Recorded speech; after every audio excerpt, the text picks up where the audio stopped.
in Overland Park, Kansas. Oh, okay. Gotcha. Kansas City. What about you? Green Bay, Wisconsin. Okay. Are you guys starting to get any sense of spring up there? Slowly but surely. I've seen a couple robins. So, and we are actually headed on Saturday down to. So that way we can have it in the future. And I'm going to hop into this. I think it's about 4 minutes after. So we'll just kind of get started. It's a fairly brief overview, maybe 15 minutes, and then a lot of it's just for Q&A. So we'll go from there. Get on my page. There we go. Okay, so we'll start with Nextaff. What is Nextaff? It's founded with the idea that companies are always looking for quality people, and that people are always looking for the right job or right position. And our franchise owners simply match the quality people to those jobs and charge a fee for the service. So it's a pretty easy model, as you are well aware.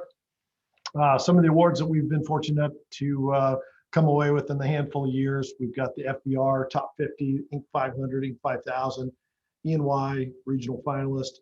FBR also has a Top Culture Award they put out, and then Fantastic 500. So a little bit about our story and our background. My partner James and myself, we started in 1998, and we actually built up a privately held brand that we built up 10 locations in about 18 months. And then we sold those first offices back in 2003.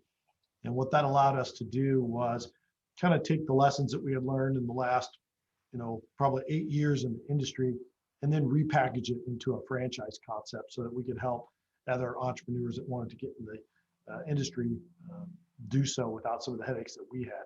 So we launched Nextaff in 2004, and we actually sold franchises for about 4, maybe 5 years until the Great Recession. And then we did a little bit of a pivot, and we bought a PEO and a payroll company. And we did that for almost 10 years. And recently, I say recently, actually, 5 years ago now, but eventually sold that to what is now part of Paychex. And then that allowed us to kind of reinvigorate the franchise model and franchise brand, relaunched in late 17. And now in 2020, we're actually up to 30 territories awarded with 24 locations. So the staffing industry, not new to you again, it's grown dramatically, 81 billion in 2009 to 151 billion in 2019. The staffing agencies are in high demand, both in high and low unemployment. That's what's been very interesting to watch over not only this last year, but over the course of 20-something years, is to see when unemployment goes low and people can't find people, they need us, and when unemployment goes up and they're inundated with resumes, they need us. So it does work in both high and low unemployment. And then the staffing agencies, we know, are a very cost-effective and efficient way for businesses to find the right employees.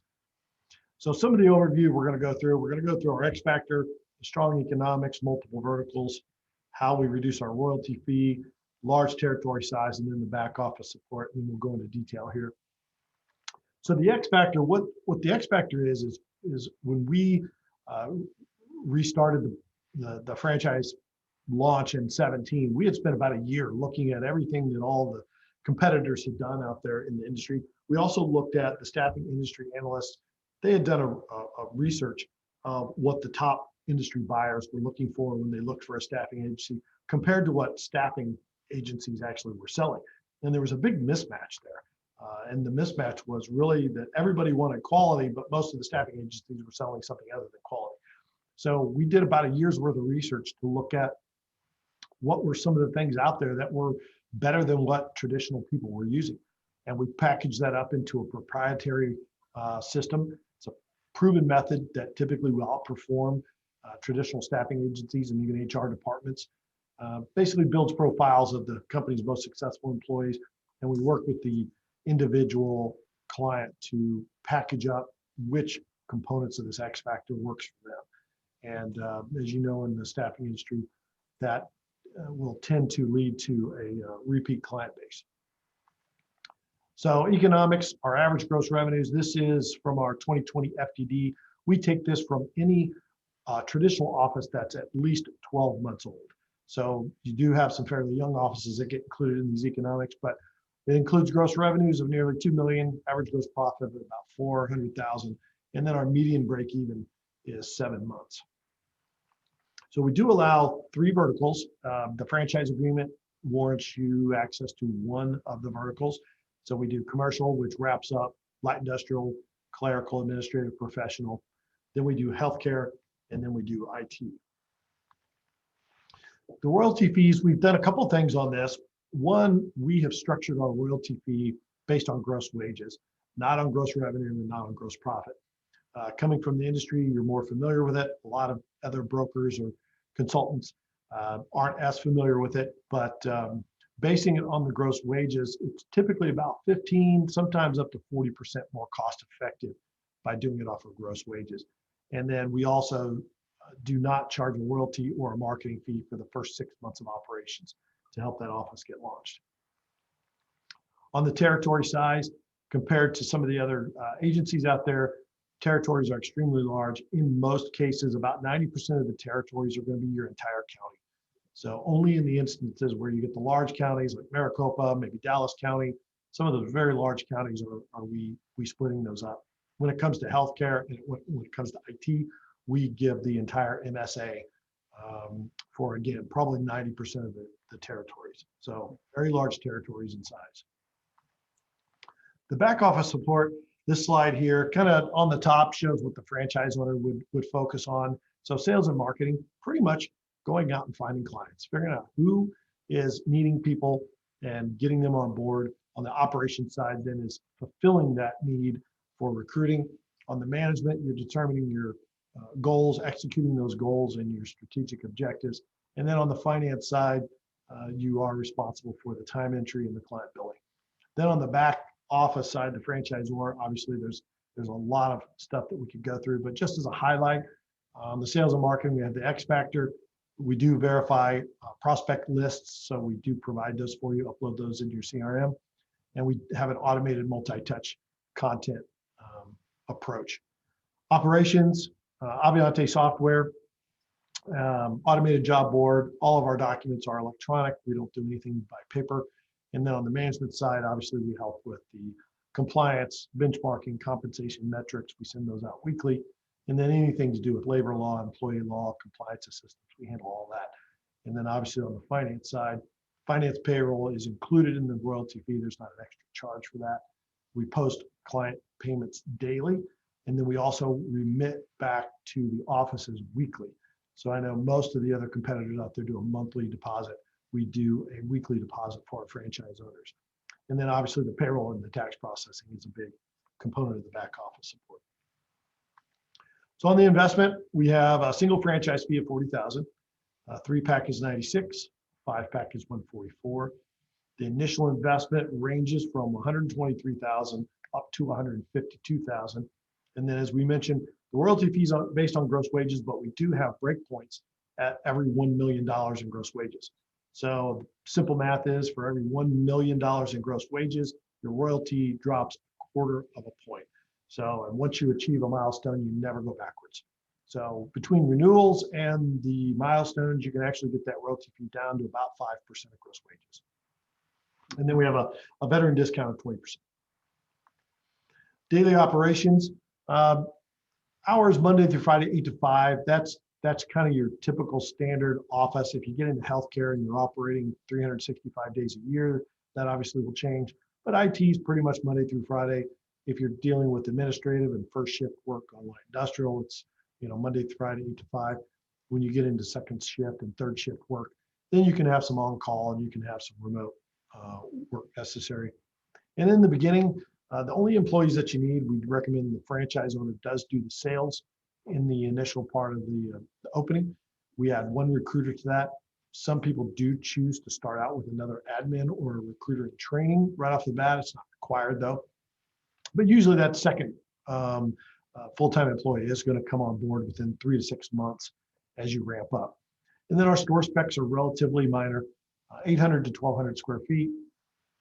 It can be office retail, it can be professional retail, it can be office.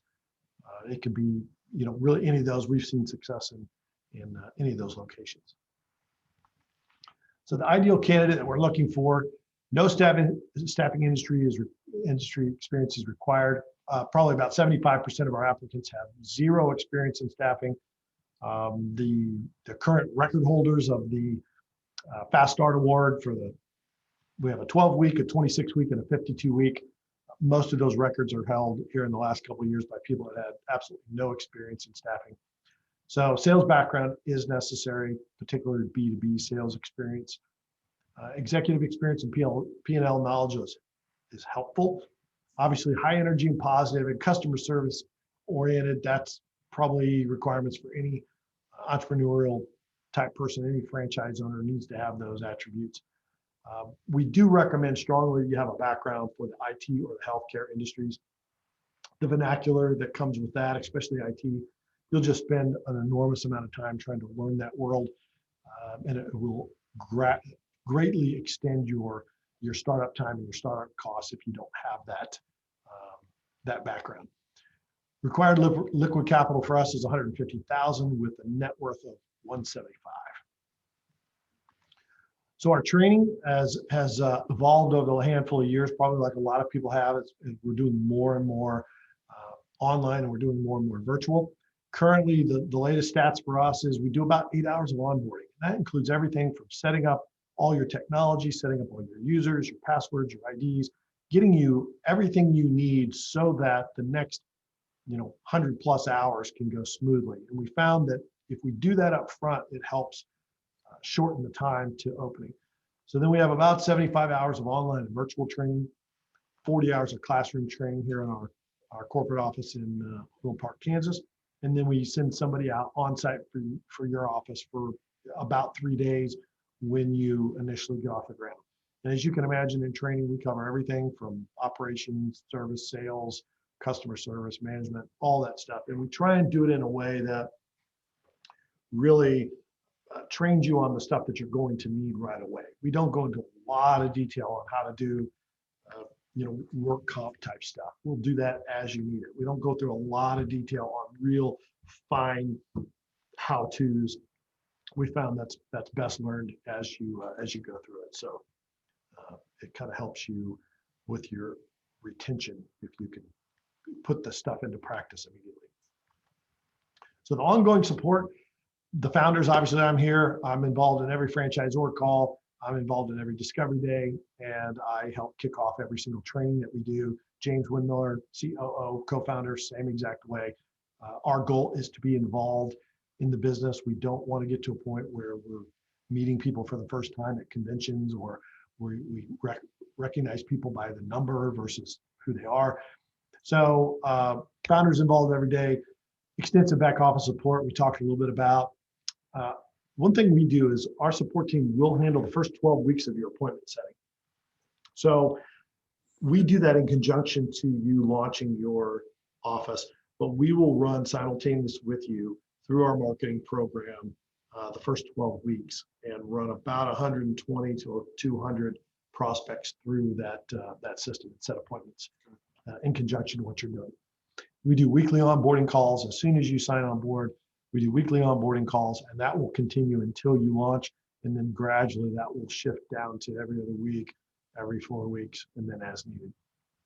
We do weekly sales and recruiting debriefs, and then we do monthly group training sessions. And those monthly group training sessions typically will rotate between sales, operations, and then owner or management roundtables where it's just the owners. The sales and the operations side, anybody that's in the system is welcome to join on those training calls. We highly recommend it.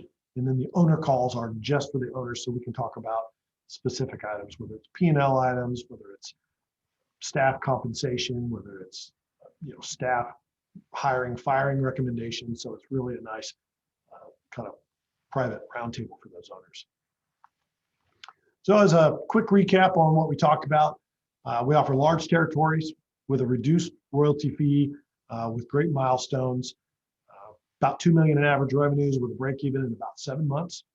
We have a proprietary X Factor model that creates recurring revenue that allows our owners to focus on building their business. And we're a brand that's strongly positioned for success during times of high and low unemployment.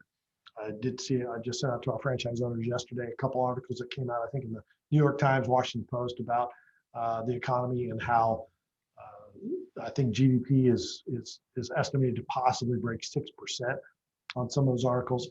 So it could be a really, really strong year for the staffing industry over the next 12 months. The multiple verticals mean an owner can come from a variety of backgrounds, and we typically like to match that background with the vertical. And then we have a back office support system that takes the majority of the technical operations away from the owner and lets them do what they do best, which is very simple process. Find clients that need people, find people looking for work, match those two up, and we charge a fee for doing it. So that's really a quick, real simple overview of Nextaff. Coming from the industry, I think, a lot of that is familiar with you versus somebody that's, first time stepping into the staffing arena. So didn't know if you had any questions, if you wanted to go into any more detail on that. I certainly do, but it sounds like, it looks like we have a couple other people joining, so I'd like to yield to them first. Yeah, so I have Kara on the line. Kara's with us from Raintree, and then Phil also is from Raintree. So. Oh, okay. So I'm the only broker. Okay. Yeah. But that's all good. You have the floor. Yeah, no, that's great. Thank you. Thank you. No, I appreciate the overview. So like I said, my wife and I have been franchisees with Express for about 8 years, and it's good. We enjoy it. We have a bit of a hybrid office in that we do quite a bit of search in addition to staffing. Okay. That led me into franchise broker, just because I have so many professional people that are kind of like, hey, maybe I want to buy a business, and so now I have something to serve that population too. But anyway, I'm interested in terms of so I didn't hear a lot, if anything, about direct hire or search. Is that part of your model at all? Yeah, absolutely. So it depends on the location. We have some locations that build direct hires every single week, and then we have some that don't do hardly any at all. So it's one of our strong recommendations, obviously. And I mean, the guys that do it and the gals that do it on a consistent basis, I mean, the impact it has on your bottom line is tremendous. So yeah. What's the royalty split, and are there any kind of territory limitations to that, to direct hire? Yeah, so the royalty is exactly the same. So our 8% of gross wages, where it starts, gross wages would be, temporary gross wages and or any direct hire fee. So just treat your direct. So 8% of direct hire fee. Okay. Yeah. I got it. And then on the territory, it's driven by client. So obviously you can pull candidates from anywhere in the country. The client needs to be in your territory or in a territory that is not occupied by somebody else. We do have national account structures where if you do have somebody large that you're working with in your territory that has another location somewhere else, we do have parameters for that. We encourage the franchise owners to work with each other one-on-one to establish something, but there are parameters to fall back on if something can't be worked out. Okay. So your royalty structure, you said 8% of gross wages. Is that correct? Yep. Even on the staffing side as well? Okay. Yes. Yep. Okay. Yeah. I'm sure it's all kind of evens out to a certain extent. What about the risk of AR and work comp? How do you manage that risk? Who absorbs that cost? So both on AR and work comp, obviously we are the front line of that with, extending credit and coming under our master work comp policy. So the way that it's currently structured is, let's talk about work comp at first. Work comp carries a $1,000 deductible per occurrence. The franchise owner is responsible for it. But other than that, it's a pay-as-you-go program. And then on the AR, we will extend credit up to 90 days. After the 90th day, we basically pull back the direct payroll costs. So if you've got, $700 in direct payroll costs on a $1,000 invoice, and your client goes over 90 days, we'll pull the 700 back from you. Then if 2 weeks later you collect the 1,000, the full 1,000 comes Yeah. back. Okay, okay, that makes sense. Yeah. That makes sense. Gotcha. No, that's good.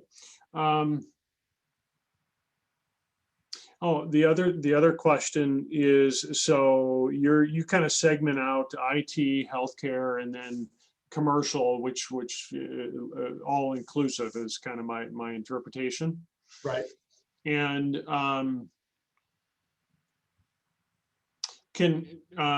so the fee, I'm assuming you start people largely in the commercial. Then as they start to grow, they can buy the rights to the other verticals? Is there Yes. additional fee Yeah, they associated with could. that? They could. Okay. It doesn't seem to trend that way, and it's the reason why we split it out. So when we first started, it was all inclusive. You could do anything you wanted, and what we found was most people end up finding a niche, and then they have less than 1-2% of their other business going into another vertical. So what we did was we split those three out. You can buy the rights to the other ones, but what we tend to see is the healthcare guys want to buy another healthcare vertical in a different city. The commercial guy wants to buy another commercial. I've only had a couple that have started to do both.